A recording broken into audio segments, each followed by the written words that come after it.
addicts, you know. But I want to be cold to people who are addicts. And I think there's a big difference between like a psychological ailment and a physical disease. Right. And so yeah, you can't say I'm not gonna have cancer anymore. That's like I'm not going to be depressed anymore. Yeah, you know? but I mean, it doesn't really. but it's close. I mean, addiction and depression specifically Yeah. are very hand in hand. Sure. You know. Sorry for you post-show people who are just coming in the middle of a conversation here. But We're just like, what's up? We're just talking about addiction and We're stuff. just talking. yeah. You want to talk about your marriage license Oh, first? yeah, sure. I mean, I just thought it was weird. I got. So you're good. You just got married, right? I got married on April 25th. Congratulations. And thank you very much. How I was long is that- only 7 months pregnant when I got married. So there's no reason. You lucky kids just decided to do it. Well, you know, I mean, I'll make the long story short. He was going to propose to me. We didn't know that I was pregnant when he had planned to propose to me, but I didn't show up to get proposed to. That's always a good sign. I What love when a that happens.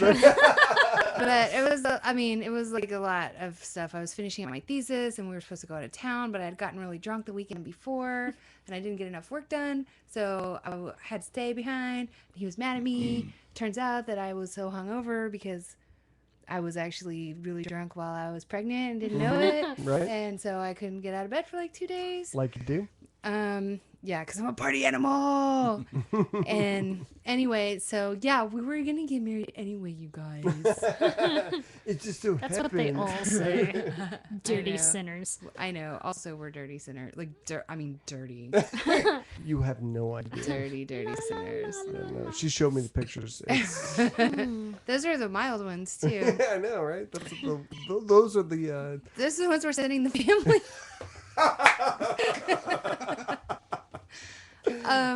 So we got married in Comal County, which is New Braunfels.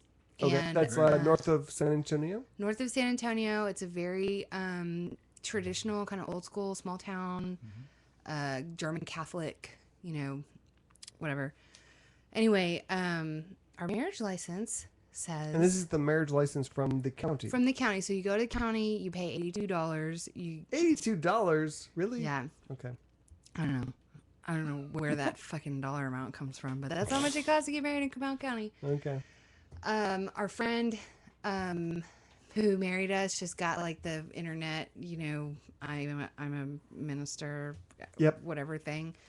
Done it. Yeah, it was really, really fun. It was a great 5-minute ceremony. And then like a 5-hour party. It was the shit. That's the way to do it.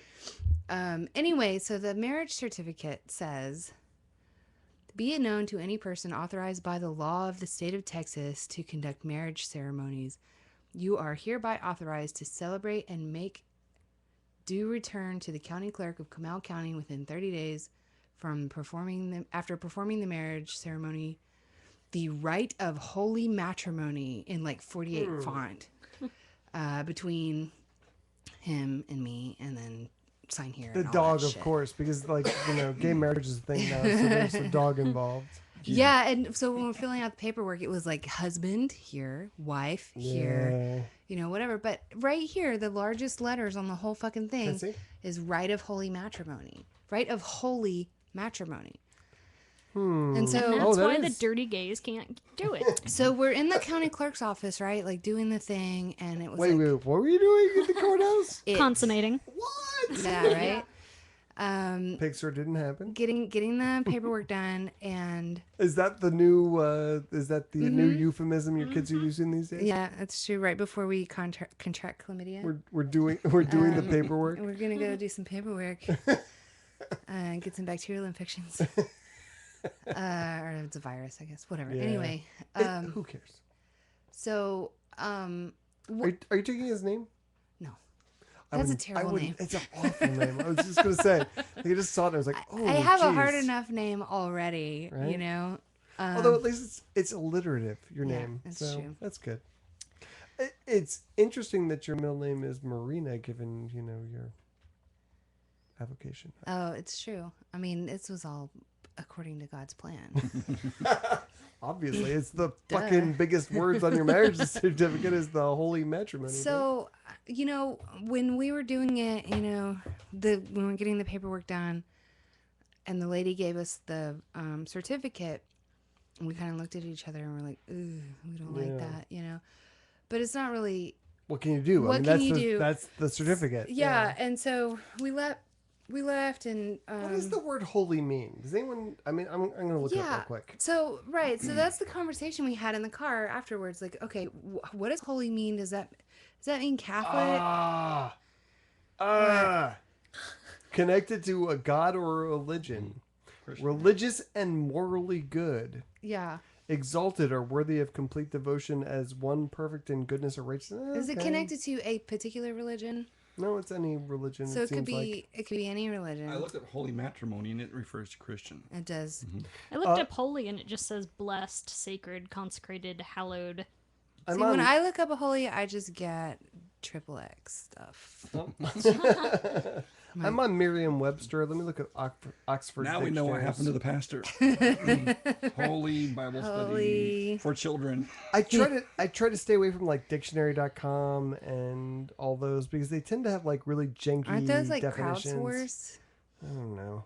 It's like the Wikipedia of definitions. I guess Wikipedia is the Wikipedia of definitions. So Oxford says dedicated or consecrated to God or a religious purpose, sacred. Yeah, I don't like that. This is why the states can't let the dirty gays do it. Well, I exactly. feel like the institution of my own marriage is kind of sullied. Like I don't like it. Like I feel gross. And so we're talking about what to do about it. And there's really not much that you could do about it. You can sue. I mean, we thought we might can. write a strongly worded letter.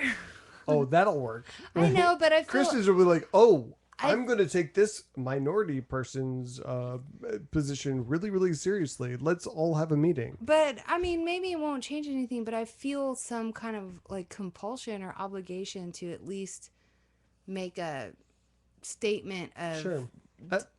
disagreement or whatever. I'm not trying to disagree with you because here's the other thing is that the Ten Commandments monument in Austin, which is just a few miles up the road from Kamolokani, one of the reasons why they said that could stay was because no one had complained. Really? That, it had been there for 50 years and no one had ever said anything about it. And that was one of the reasons the court said, it can stay. So I absolutely think that you should complain and at least register that so that they can't down the road say, well, no one's ever said anything about this. Yeah. I mean, just to kind of say like, hey guys, by the way, like some of us don't believe in this holy shit. We kind of wanted to have unholy matrimony. We wanted to have like, the horns and the, and the fire. Oh, that reminded me. I forgot to tell you. I was telling you about Chicxulub earlier. Oh yeah. And so people have been asking us what our baby's name is going to be, and nobody liked Chicxulub at all. And that's the asteroid that killed the dinosaurs, right? Right. Okay. It wasn't human over hunting? Right. Apparently not. So who knew? My husband started telling people that we were going to name it Josh, which stood for Jesus, Obama, Satan, Hitler. I wish this was like the show because that would be the fucking show title. Jesus, Obama, Satan, Hitler. Oh, that's the best thing ever. Amazing. I can't even.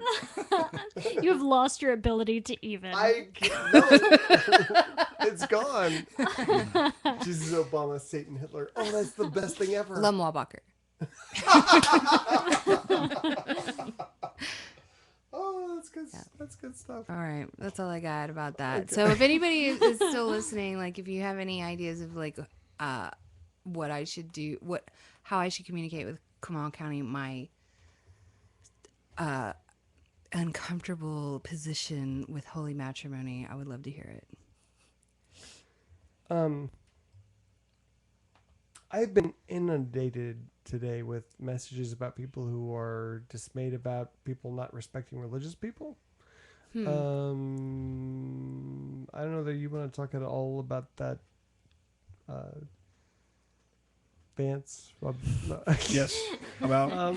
Well, no, about. Say it. I'll talk about it. Say words. Someone say words. Well, I can talk about what other people have said to me, although I kind of want to save it for next week. But Not respecting. what I was just wondering what you asked me for screenshots of death threats that atheists have received earlier tonight. I was wondering, is that anything interesting that you want to talk about, or no? No, we were just talking about every time a Christian spokesperson talks about atheists, it's always militant atheists. Mm-hmm. And I was talking to my wife, I was like, I don't see militant atheists, especially, in my group, unless y'all are closet militant atheists. Except for Ferris. Yeah, I was going to Yeah. say. Except for the Molotov cocktails I have down have here, you but met other than Mr. that, I mean, if somebody attacks you, you're not being militant, you're just being defensive. Or right? you defend You yourself. throw bombs back. Right.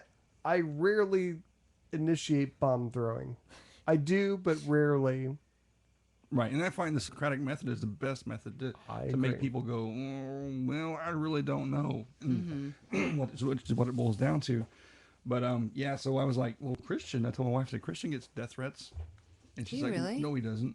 I'm like, I'm pretty sure he does. So I texted him and say, can you send me some death threats? I was sitting at a bar when you sent that to me, so I'd like, I didn't have my computer with me, so otherwise I would have sent you shit that I've gotten. But Right. So that's what I got. We got some death threats to other atheists, and I think that's like we were talking about earlier. The guy at the art walk, when they talk about if there's no God, guess what? I'm going to just start killing and raping. killing everybody. And Penn and Teller, or not Penn and Teller, but Penn Gillette has a great response to that. Whenever he's asked, he's a big atheist. I'm sure I'll know that. Well, if there is no God, and what did he say? Something about then people are just going to rape and kill everyone, or they want to, whatever. He goes, Why don't you? Why they ask him? Why don't you? Why aren't you interested in raping, and killing people? And he's like, I have raped and killed everyone I'm interested in raping and killing, Which is It's zero. Zero. Yeah. Right. I have. No people, Yeah. and that's the same for me. Like I have, which makes in my book makes him a good person. yeah. Where these Christians who say, without God, I'm just going to level the place. Then you're a terrible person. Exactly, Yeah. and that makes a terrible person. Right. If you take a basic psychology course in college, they will tell you about like the different levels of morality, and like the bottom level is you do shit that the people above you tell you to do, whether that's your parent or your God. That is the bottom level of morality. That is like That's the just- most basic non-involved morality ever. You have no right to say I'm a great person, because all you're doing is parroting what your parents or your God has told you. Right. I think one thing to point out to these people who say that without God that I'm going to rape and kill people is just tell them that's not morality, that's obedience.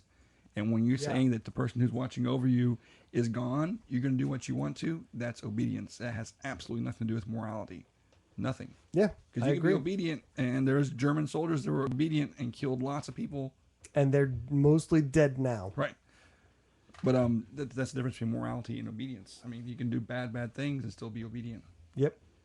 Well, it seems like kind of from a Christian perspective, if you have that, like, oh, I'll just fucking kill everybody if it wasn't like against God or whatever. If it didn't send me to hell.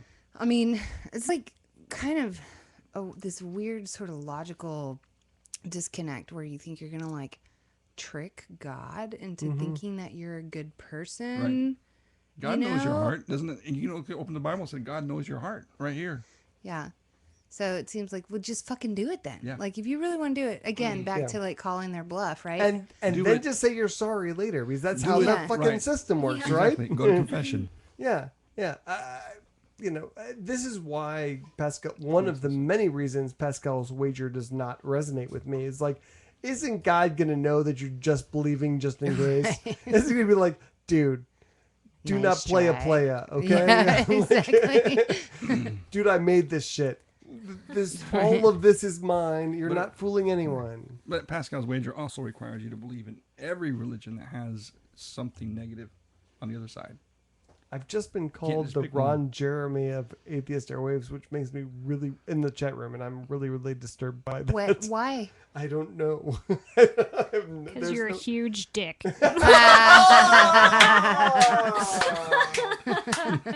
That's it. I hope that's true because it's a really good pun. It is true. Figuratively and literally. I think that's a great point to end the post-show on. So let's just shut it down right there. See you guys next week. Thanks for your support.